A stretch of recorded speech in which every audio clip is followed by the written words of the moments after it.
Oke, assalamualaikum warahmatullahi wabarakatuh. Perkenalkan, nama saya Putra Syarifudiyatullah. Saya berasal dari Pendidikan Muhammadiyah Sorong, Universitas Pendidikan Muhammadiyah Sorong, dan saya ini prodinya Pendidikan Teknologi Informasi. Saya di sini ingin membahas permasalahan kode etik kesehatan masyarakat. Perkembangan peradaban saat ini telah merubah pola pikir dan bentuk hubungan antara manusia dengan membuat pergeseran budaya dalam masyarakat, yaitu dari manusia sebagai makhluk sosial berubah haluan ke arah manusia sebagai makhluk individual. Hal ini akan semakin terlihat jelas pada pola-pola kehidupan masyarakat kota. Sifat individu ini sering menjadi faktor pencetus pelayanan kesehatan sengketa yang terjadi dalam pelayanan kesehatan timbul akibat adanya pelanggaran etika profesi, disiplin tenaga kesehatan dan tidak kriminal dari tenaga kesehatan, khusus untuk tidak kriminal yang dilakukan oleh tenaga kesehatan karena termasuk dalam ranah tidak pidana, maka pelayanan dilakukan melalui lembaga peradilan. Sekarang penegakan kode etik. Perkembangan zaman di bidang kesehatan mulai mengalami kemajuan yang pesat baik dalam teknologi dan tenaga kerja medis itu sendiri. Namun, hal ini sering juga dibicarakan karena mulai timbul permasalahan etik dalam bidang kesehatan baik dalam kedokteran, keperawatan, kesehatan masyarakat, dan beberapa tenaga kerja medis yang bersangkutan, sehingga perlunya penegakan kode etik untuk mencegah dan menyelesaikan permasalahan tersebut agar tidak terjadi. Kode etik membuat peningkatan kepercayaan publik terhadap integritas sebuah profesi dan melindungi klien dalam hubungan tanggung jawab seorang kesehatan masyarakat yang profesional kepada klien dan kesejahteraan mereka. Selanjutnya mencakup penegakan dalam kepercayaan dan komunikasi kepada masyarakat. Tanggung jawab seorang kesehatan masyarakat yakni memberikan perhatian penuh terhadap masyarakat dalam rangka meningkatkan kesejahteraan masyarakat. Misalnya, selain itu konselor harus menjaga kerahasiaan klien yang hal itu merupakan privasi dan sumber kepercayaan klien. Konselor memberikan keahlian dalam komunikasi dengan memberikan informasi tentang kualifikasi, misalnya memberi info tentang hasil yang dicapai dalam konseling. Lanjut, kode etik kesehatan masyarakat merupakan landasan moral dan pedoman tingkah laku profesional yang dijunjung tinggi, diamalkan dan diamankan oleh setiap anggota profesi kesehatan masyarakat. Kode etik kesehatan masyarakat wajib dipatuhi dan diamalkan oleh pengaruh dan anggota organisasi tingkat nasional, provinsi, dan kabupaten atau kota. Dalam hal untuk menjunjung dan menegakkan sebuah kode etik kesehatan masyarakat, seorang kesehatan masyarakat perlu meningkatkan pendidikan tentang kesehatan masyarakat agar menjadi dan paham akan kode etik itu sendiri. Apalagi seorang yang sudah menjadi profesional tentunya yang sudah mengetahui lebih mendalam tentang kode etik itu sendiri. Untuk menegakkan kode etik kesehatan masyarakat bisa dilakukan dengan memberikan sanksi berupa teguran baik lisan maupun tulisan. Mengucilkan pelanggaran dari kelompok profesi untuk memberlakukan tindakan hukum dengan sanksi keras karena kesehatan masyarakat sebagai ilmu dan seni untuk mencegah penyakit, memperpanjang masa hidup dan meningkatkan kesehatan melalui upaya bersama masyarakat karena terorganisasi untuk sanitasi lingkungan, beratasan penyakit, pendidikan kesehatan, pelayanan kesehatan, dan sebagainya, mengandung makna bahwa aspek preventif dan promotif adalah lebih penting dari kuratif dalam rangka peningkatan status kesehatan masyarakat. Pendekatan preventif dan promotif yang melibatkan keikutsertaan masyarakat mempunyai implikasi masyarakat dalam melaksanakan upaya kesehatan masyarakat tersebut.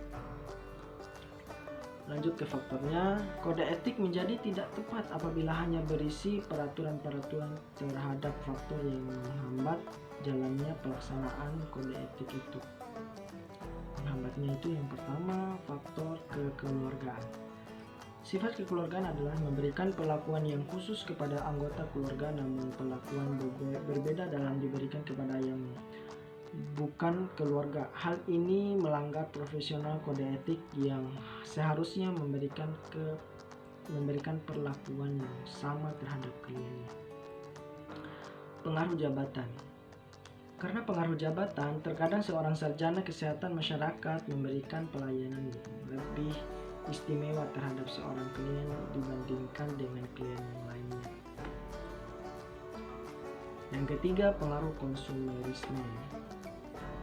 Tentu konsumerisme erat kaitannya dengan perekonomian dan daya konsumsi dan suatu individu. Sifat konsumerisme ini seringkali membuat sarjana kesehatan masyarakat melakukan langkah-langkah yang melanggar kode etik demi memenuhi kepuasan hidupnya. Dengan sifat konsumerisme ini juga membuat sarjana kesehatan masyarakat menganggap bahwa pekerjaan sebagai ladang untuk mencari uang dan mengabaikan peranannya.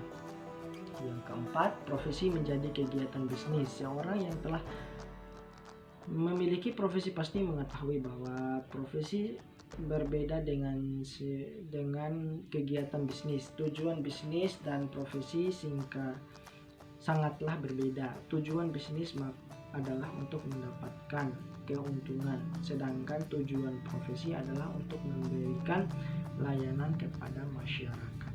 Yang kelima, lemahnya iman. Menjadi seorang yang profesional tidak hanya melakukan pekerjaan sesuai dengan bidangnya, tetapi juga harus memiliki ketakwaan kepada Tuhan Yang Maha Esa dengan cara menjalankan perintahnya dengan menjauhkan larangannya. Dengan iman yang takwa yang tebal, maka seorang individu akan tidak mudah tergiur untuk melakukan hal buruk. Adapun contoh dari permasalahan yang telah diuraikan sebagai berikut. Pertama, pengaruh jabatan seorang kepala puskesmas memiliki anggota keluarga yang sedang sakit sehingga membuat pelayanan kesehatan di puskesmas tersebut pasien tersebut mendapat pelayanan kesehatan dengan segera tanpa harus menunggu giliran. Sedangkan pasien lain harus menunggu lama. Hal tersebut dikarenakan jabatan salah satu keluarganya sebagai kepala puskesmas yang merasa harus diprioritaskan. Yang ketiga, pengaruh konsumerisme. Seorang dosen program studi kesehatan masyarakat memiliki gaji yang cukup untuk memenuhi kebutuhannya. Namun, ia ingin mendapatkan uang tambahan untuk memenuhi kebutuhan hiburannya. Sehingga ia menawarkan kolusi dengan mahasiswa yang hiburannya sehingga ia menawarkan dengan mahasiswa yang diujinya. Jika mahasiswa tersebut ini lulus dengan nilai A, maka ia harus bersedia memberikan imbalan berupa uang, rokok juga bisa. Jika mahasiswa tersebut menolak, maka daftar nilai dan kertas ujian akan ditahan oleh dosen. Oke.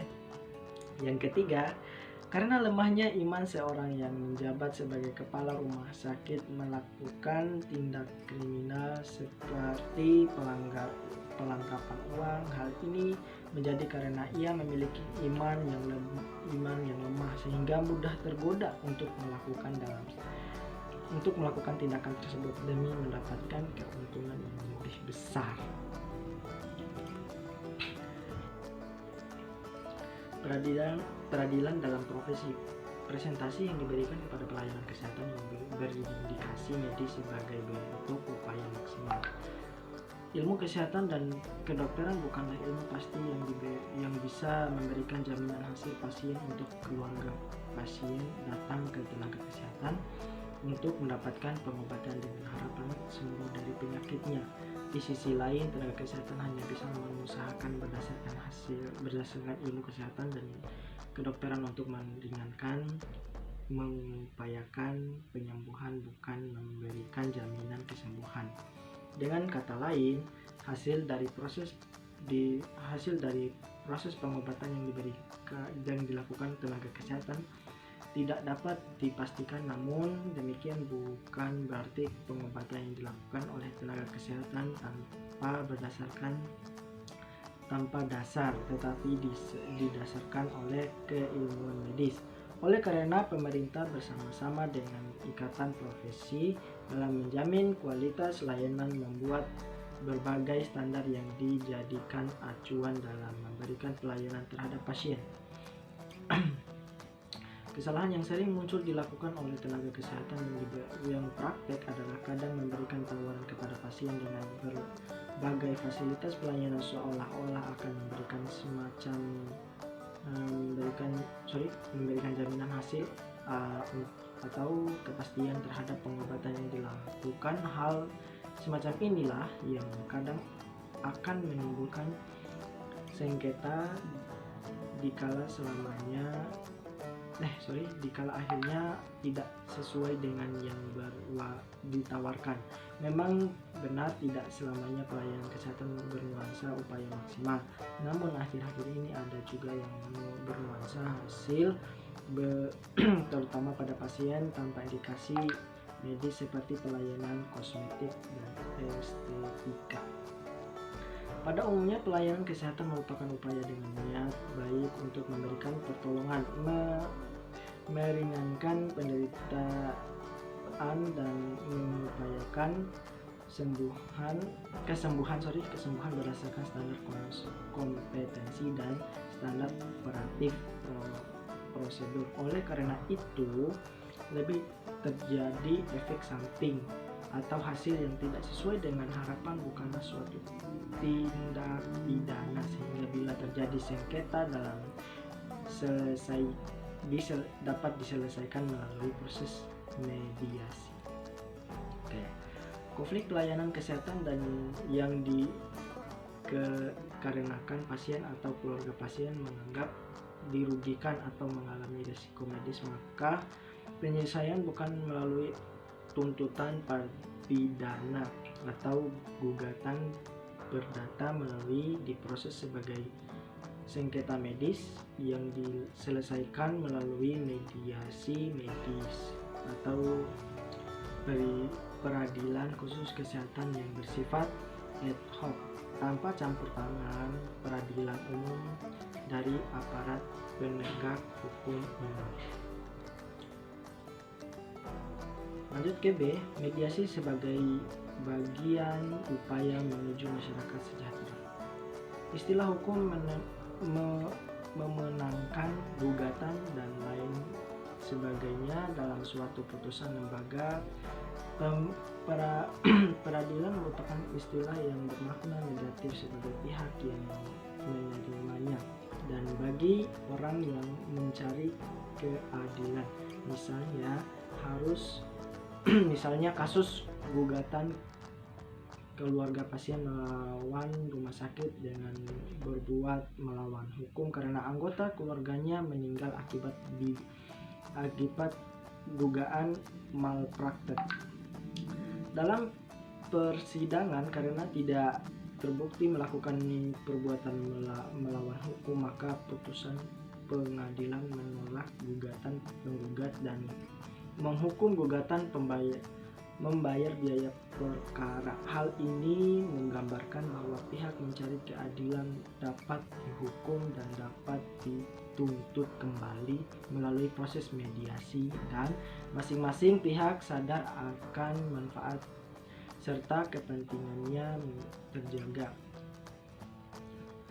Kedua belah pihak mendapatkan keuntungan yang seimbang, akan meningkatkan harmonisasi dalam kehidupan bermasyarakat untuk menuju masyarakat yang damai, jauh dari rasa dendam dan tidak mengutamakan konflik. Dalam ilmu pengetahuan hukum diartikan dalam 3 hal, yaitu pertama, hukum dalam artinya sebagai adil atau keadilan. Arti yang kedua, hukum dalam artinya sebagai undang-undang atau peraturan mengenai tingkah laku atau tulisan yang dibuat oleh penguasa. Dan ketiga, hukum dalam arti sebagai hak. Hukum dalam arti yang kedua inilah yang lazimnya disebut sebagai hukum objektif, yaitu yang berupa rangkaian peraturan yang mengatur tentang macam-macam perbuatan yang boleh dilakukan dan dilarang, siapa yang melakukan, seperti sanksi apa yang dijatuhkan atas pelanggaran peraturan tersebut. Dokter gigi sebagai suatu profesi memiliki tanggung jawab profesi atas pelayanan medisnya terhadap pelanggaran hukum tersebut yang dilakukan oleh proses dokter. Ini dapat dilakukan tindakan atau dengan kata lain dilakukan penegakan hukum. Oke, sekian dari saya. Assalamualaikum warahmatullahi wabarakatuh. Dadah.